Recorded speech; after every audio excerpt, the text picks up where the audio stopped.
बिस्मिल्लाहिर्रहमानिर्रहीम। लाखों करोड़ों दुरूदो सलाम मोहम्मद मुस्तफ़ा सल्लल्लाहु अलैहि वसल्लम और आले मोहम्मद पर। मैं हूं उमर दराज गोंदल। इस हुकूमत को बने हुए जुमा जुमा 8 दिन नहीं हुए, यानी शहबाज शरीफ हल्फ ले चुके हैं लेकिन अभी तक उनकी काबीना नहीं बनी। लेकिन लगता यह है कि इनका पता साफ होना शुरू हो गया। नंबर 1, मैंने आपको बताया था कि इसहाक डार को वजीर खजाना बनाना चाहते हैं। नवाज शरीफ ने राब्ता भी किया, उस राब्ते के बाद साफ इनकार हुआ और कहा गया नहीं, ये नहीं हो सकता। तो उसके बाद उनका वजीर खारजा बनाने की इत्तलात सामने आ रही हैं। अब जरा इनकी बेबसी का और पाकिस्तान के कानून और आइन का जो मजाक है वो अगर आप उड़ता हुआ देखना चाहते हैं तो वो मैं आपको एक और खबर देना चाहता हूं। इत्तलात ये है कि मोहसिन नकवी को शहबाज शरीफ की काबीना के अंदर वजीर दाखिला लगाया जा रहा है। अब पाकिस्तान का आइन या कानून ये कहता है कि अगर निगरान कोई बंदा होता है, किसी हुकूमत का हिस्सा होता है, तो निगरान के रिश्तेदार भी इलेक्शन में हिस्सा नहीं ले सकते, इलेक्शन नहीं लड़ सकते। लेकिन आप जरा अंदाजा करें, सरफराज बुगटी निगरान वजीर दाखिला था, इस्तीफा दिया इलेक्शन से थोड़ा अर्सा पहले मजे लूटे, पीपल्स पार्टी में शामिल हुआ, अब वजीर आला बलूचिस्तान बन गया।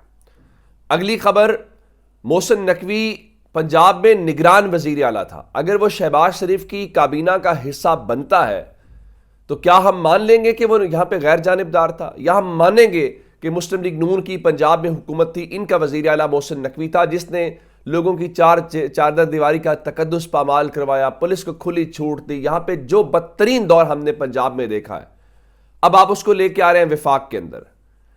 इसका क्या मतलब है? इसका मतलब यह है कि पाकिस्तान के अंदर आइन या कानून इंपॉर्टेंट नहीं है। इसके अंदर इंपॉर्टेंट बात यह है कि आप जो है वो किस तरीके से जो ताकतवर लोग हैं उनके करीब तरीन हैं, और किस तरह से आप जो है उनके साथ आपके ताल्लुकात ठीक हैं।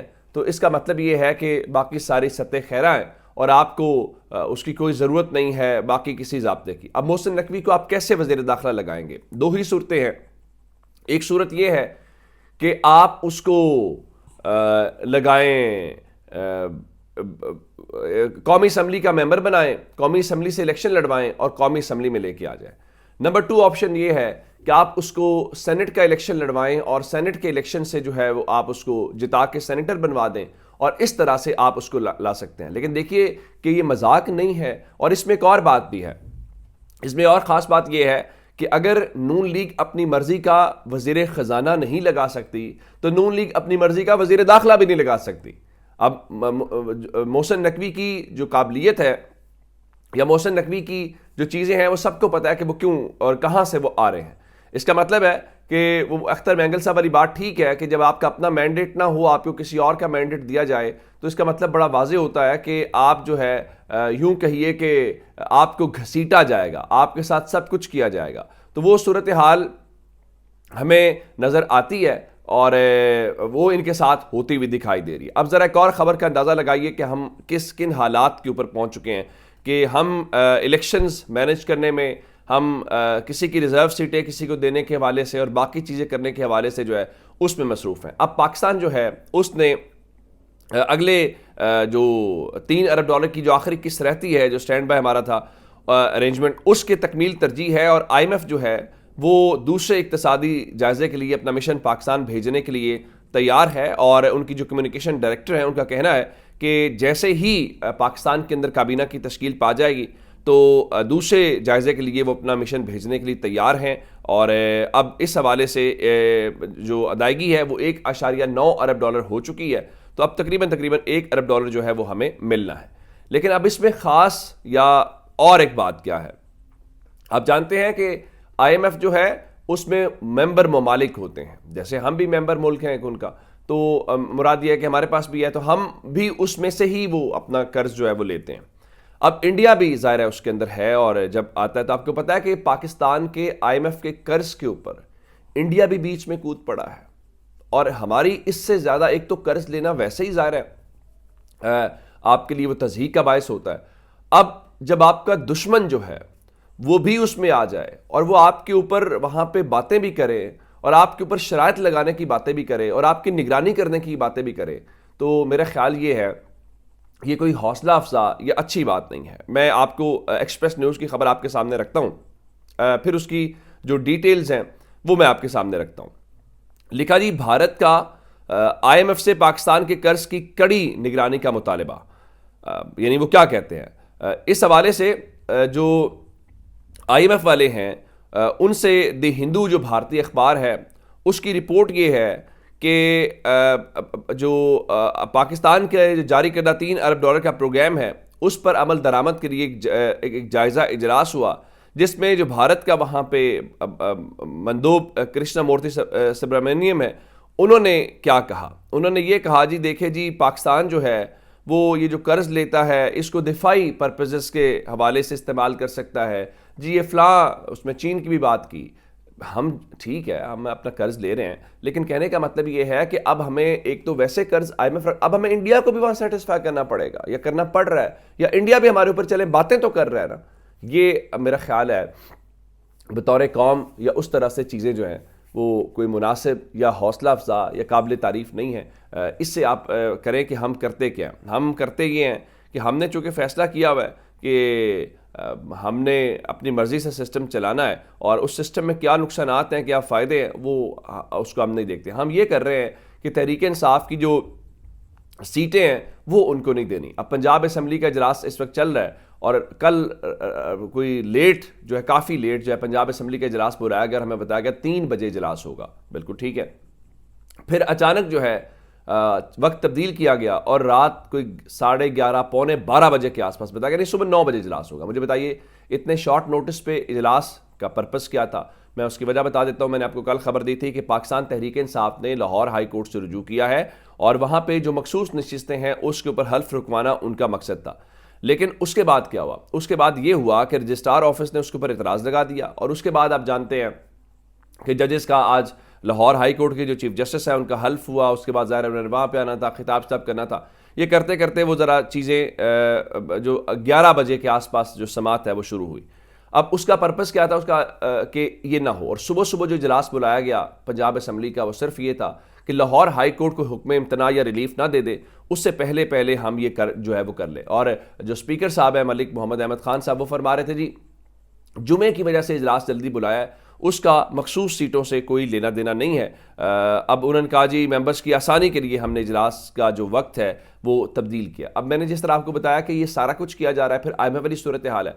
अब रात को राना सनाउल्लाह टीवी के ऊपर बैठ के खुद मान रहे थे कि सियासी जो गैर यकीनी है वो बरकरार रहेगी। भला वो बरकरार कैसे नहीं रहेगी जब लोगों का मैंडेट जो है वो उनसे ले लिया जाए या उसको तब्दील कर दिया जाए। तो आप कैसे तवक्को रख सकते हैं कि वो जो है उसमें कोई जो तब्दीली है वो आए।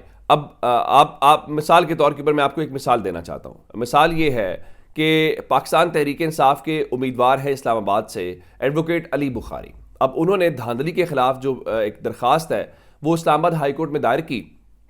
इस्लामाबाद हाई कोर्ट ने 28 फरवरी को फैसला महफूज किया और आज 8 तारीख है।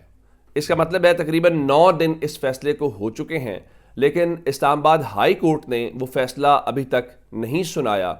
अब वो कब सुनाया जाएगा? जब हल्फ हो जाएगा, जब सदारती इलेक्शन हो जाएगा, सब कुछ हो जाएगा, तो उसके बाद आप सुनाएंगे। लेकिन आप सुना तो लेंगे, उसके बाद आपको फ़ायदा क्या होगा मुझे इस चीज़ का इल्म नहीं है। अब फॉर्म 45 है, 47 है और वो इलेक्शन की जो वेबसाइट है उसको जब आपने जारी तो कर दिया है और वहाँ पे उसमें जो मुबैना रद्दोबदल है, जिस तरह मैंने आपको खुद बताया कि मुझे एक प्रिजाइडिंग अफसर बता रहा है कि भाई उसके पोलिंग स्टेशन के ऊपर 192 या 97, मेरा 192 का था कि 190 के करीब थे। अब एक को 7 में तब्दील करके वो 700 समथिंग बना दिया गया।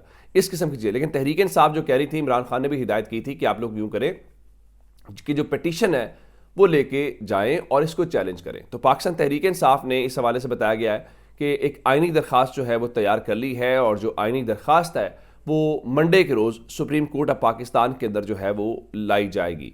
बिल्कुल ठीक है, आइनी दरख्वास्त लाई जानी चाहिए, लेकिन काजी फायज ईसा साहब बैठे हुए हैं। अब उनके होते हुए आपको कोई इंसाफ मिल पाता है कि नहीं मिल पाता, ये भी एक बहुत ही दिलचस्प किस्म का मामला होगा। हाँ, एक खबर आप और दे देते हैं जो आज अंसार अब्बासी ने अपने वो ब्रेक किया। वो कहते हैं जी हुकूमत आने के बाद जो आर्मी एक्ट है उसमें तब्दीली की जाएगी और जो 9 मई के हमला आवर हैं और मनसूबा साज हैं उनको सज़ा मिलेगी। और बताया गया जी ये जो मौजूदा आर्मी एक्ट है उस पर बेहतरी लाने की जो तरमीम है वो लाई जा सकी हैं ताकि उसको जो मौजूदा हालात हैं, जो मौजूदा माहौल है उसके साथ हम आहंग किया जाए। तो अब उन्होंने कहा जी जो इस्टेब्लिशमेंट है वो उनकी कोई पॉलिसी में नरमी या तब्दीली आई है, तो इस ज़रिए का कहना था कि 9 मई का जो मामला है उसको ना माफ़ किया जा सकता है, ना फरामोश किया जा सकता है और ना ही 9 मई के हमला आवरों और मनसूबा साजों को छोड़ा जाएगा।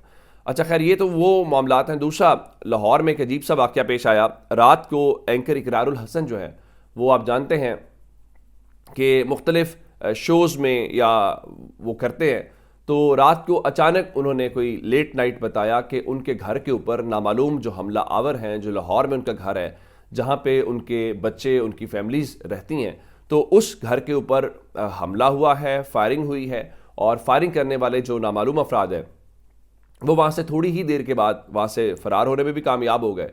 जिसके बाद उनके मुताबिक जो पुलिस है वो आई, उसने सीसीटीवी फुटेज से मदद लेना शुरू की और डिफेंस का ये इलाका लाहौर का बनता है, हालांकि ये बड़ा सिक्योर अपनी तरफ से इलाका तस्वुर किया जाता है।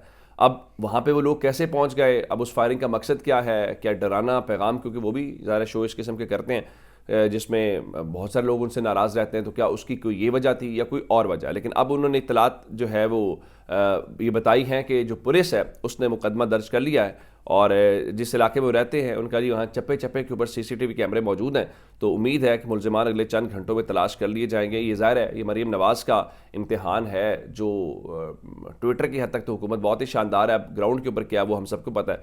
तो इस सिलसिले में आज अताउल्लाह कासमी कह रहे थे जी पंजाब की तारीख में पहली दफ़ा किसी माँ की हुकूमत कायम हुई है, यानी मरीम नवाज़ पंजाब की पहली माँ है जिन्हें वज़ारत आला की जिम्मेदारी सौंपी गई है। मुझे यकीन है मरीम नवाज़ की ममता पूरे पंजाब को अपने दामन में समेट लेगी। अपना बहुत सारा ख्याल रखिएगा। खुदा हाफिज़।